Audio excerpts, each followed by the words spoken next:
আমার কাছে তো কোনো প্রমাণ ছিল না, আমি প্রুফ দিতে পারলাম না। ঠিক তেমন তুমি যদি আমাকে বিশ্বাস না করতে, আমি তো কিছু করতে পারতাম না। আমার কাছে তো কোনো প্রমাণ ছিল না, বলো। কিন্তু তুমি সামহাও আমাকে বিশ্বাস করেছো। তুমি তো সেন্সিবল। তুমি এটা বুঝতে পেরেছো যে একজন মেয়ে যখন তার অপমানের কথা বলে তখন সে ভেতর থেকে কথাগুলো বলে। সেই ক্ষেত্রে সে কিছুতেই মিথ্যে কথা বলতে পারে না। এটা তুমি বিশ্বাস করেছো।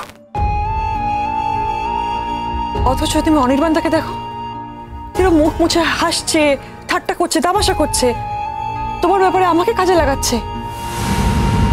আমি একসময় ভাবলাম যদি আমার সঙ্গেও যা যা করেছে সেগুলো যদি তোমার সঙ্গেও রিপিট করে, মানে তুমি থাকাকালীন তোমাকে ব্যবহার করে যদিও অন্য কোনো মেয়েকে ওর জীবনে আনে, তাহলে আমার মনে হলো তোমাকে সবটা জানানো উচিত। রাধিকা, তুমি বিয়ের বাকি রিচুয়ালস গুলো করবে কিনা সেটা তোমার সিদ্ধান্ত, কিন্তু বিয়ে যখন হয়ে গেছে বউ ভাত করো কি না করো কার কি এসে যায়। বিয়েটা হয়ে গেছে, এটা আমার জীবনের চরম অপমান। এত বড় একটা ভুল হয়ে গেল। কমলিনী, তুমি যদি আমাকে আগে এই কথাটা বলতে, তো ভাবতে পারিনি। আমি ভাবতে পারিনি তোমাকে আমি কোনোদিন এই কথাগুলো বলবো। আমি সহ্য করতে না পেরে তোমাকে বলে ফেলেছি Radhika. I am so sorry. এরপরে কি করবে? বাড়ি চলে যাব। তারপর আর কি, এই ধরা ছোড়ো সবকিছু খুলে ফেলবো, পরিষ্কার হয়ে আবার আগের মতো হয়ে যাব। কাল পরশু থেকে চাকরির চেষ্টা করব, কিন্তু এই হসপিটালে আর আমি আর কখনো আসবো না। না না না, আসা উচিত না এই হসপিটালে। না মানে আমি নিশ্চিত অনির্বাণদা আবার তোমাকে পটাবার চেষ্টা করবে। আমার চাকরির অভাব আছে নাকি? আমি এখানে কেন আসতে যাব? ও আছে এমন জায়গার ত্রিসীমানে আমি কখনো পা দেব না, কখনো না। আচ্ছা অঙ্কিতা, কি হয়েছে? কি হয়েছে আমাকে একটু বলবি? আর কি হবে, সে নাকি ফোনে তার বাবাকে কাঁদতে কাঁদতে বলেছে আমি এক্ষুনি বাড়ি যাব, আমাকে বাড়ি নিয়ে চলো। তাছাড়াও কন্টিনিউয়াসলি বলে চলেছে আমি এ বাড়িতে আর থাকতে চাই না। ওমা, কেন? সেই প্রশ্নটা তো আমাদেরও পুপে, কেন? কিন্তু এই প্রশ্নের উত্তরটা কে দেবে? রাধিকা তো। তাকে তো ফোন করা হলো, ফোনে তো পাওয়াই যাচ্ছে না। এই কি অলক্ষণে কথা। তাহলে একটা কাজ করি না, অনির্বাণকে ফোন করে একবার জিজ্ঞেস করি। আমিও সেই কথা ভাবছিলাম, কিন্তু অনির্বাণকে জিজ্ঞেস করলে অনির্বাণ যদি আবার হাত উল্টে দেয়। না মানে তুমি কি বলছো, অনির্বাণকে জিজ্ঞেস করলে ও মাইন্ড করবে? না তা না, অনির্বাণের সঙ্গে কি হয়েছে কি হয়নি সেসব তো আমরা জানি না। অনির্বাণেরও তো খুব থাকতে পারে। তাই আমি বলছিলাম যে আমরা সব কিছু না জেনে, মানে একতরফা না জেনে অনির্বাণকে জিজ্ঞেস করে শুধু শুধু অনির্বাণের কথা শুনে তো কোনো দরকার নেই। রাধিকা আসুক না, রাধিকার মুখ থেকেই আমরা শুনবো কি হয়েছে না হয়েছে। গতকাল যে ছেলেটার সঙ্গে বিয়ে হয়ে গেছে, আজকে সকালবেলায় সেই ছেলেটার সম্পর্কে একটা খারাপ কিছু ভাবতে আরম্ভ করল, খারাপ কিছু খুঁজে পেল।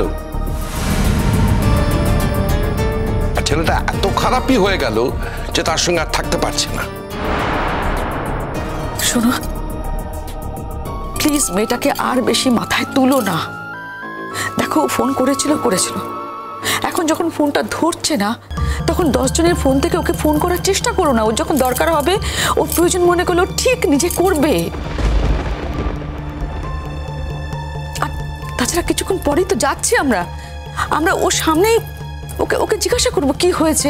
ওর মুখ থেকে শোনাটা বেটার না? তবে তোমাকে একটা কথা বলবো, তুমি প্লিজ মেয়েটাকে একটু বোঝাও, একটু বোঝাও। দেখো ও তো পরের বাড়িতে চলে গেছে, ওটা তো ওর নিজের বাড়ি নয়। ও যদি মনে করে যে নিজের বাড়িতে যা যা পাচ্ছে ওইখানে গিয়েও তাই তাই পাবে, এই এক্সপেকটেশন তো রাখাও ভুল না, এটা তো উচিত নয়।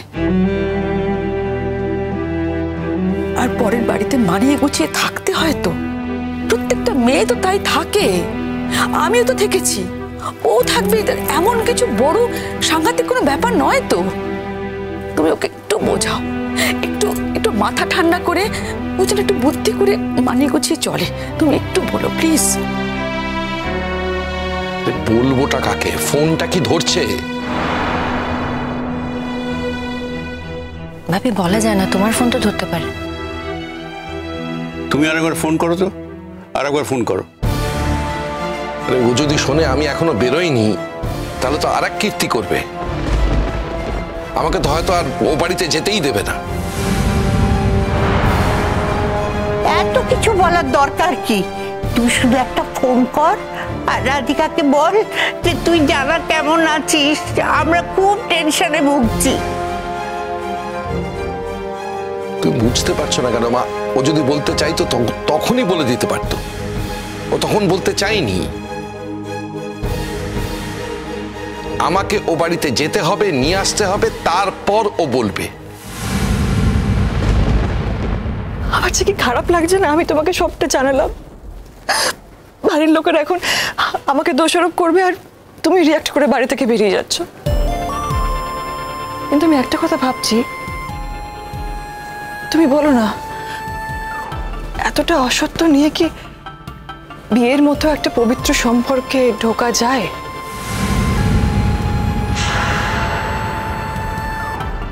সেটা কি উচিত? তুমি বলো। কেউ তাকে বলবে না যে ও যেটা করছে সেটা অন্যায়, ভুল? আমি এই পবিত্র কাজটুকু করেছি।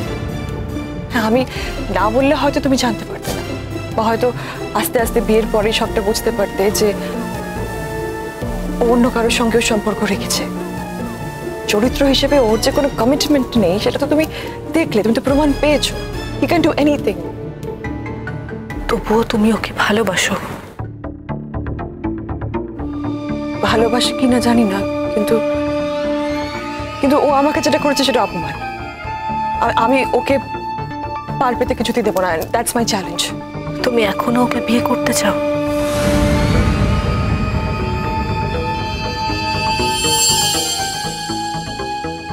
আমি চাইলেই তো ও সেটা চাইবে না, না? কমলিনী, আমি প্রশ্নটা তোমাকে করেছি, তুমি কি চাও? বড্ড ভালোবাসি যে, আমি ওকে বিয়ে করতে চাই রাধিকা। আমার এখনো মনে হয় যদি আমি ওর জীবনে চলে আসি তাহলে আমি ওকে হয়তো বদলে দিতে পারবো। কমলিনী, যার এইরকম স্বভাব, তুমি তো ওর সঙ্গে এতদিন মিশেছো, তখন তো বদলাতে পারোনি। বিয়ের পর তুমি তাকে বদলে দিতে পারবে? বিয়ের পর তো তোমার আর কিছু করারও থাকবে না। আমি আমি করার নজরদারি করব। কমলিনী, কারোর যদি এরকম স্বভাব হয়ে থাকে তার উপর কড়া নজরদারি করেও কিচ্ছু লাভ হবে না। কাউকে কি এইভাবে আটকে রাখা যায়? মানুষের মনকে কি কোনো কিছুতে আটকে রাখা যায় বলো? না, সেটা যেমন করা যায় না, ঠিক তেমনি যদিও আমাকে কোনোদিনও ভালো না বাসে, ধরো কোনোদিনও ভালোই বাসলো, আমিও ওর সংসার ছাড়বো না, না কিছুতেই ছাড়বো না।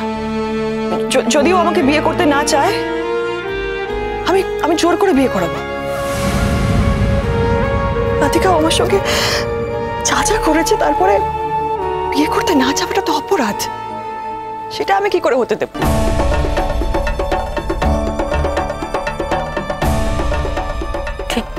কি করেছে?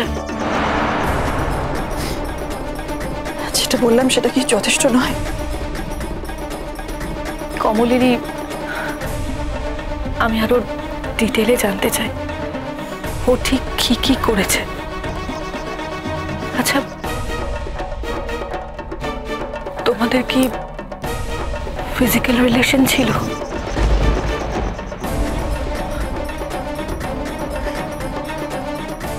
একবার নয়, বহুবার।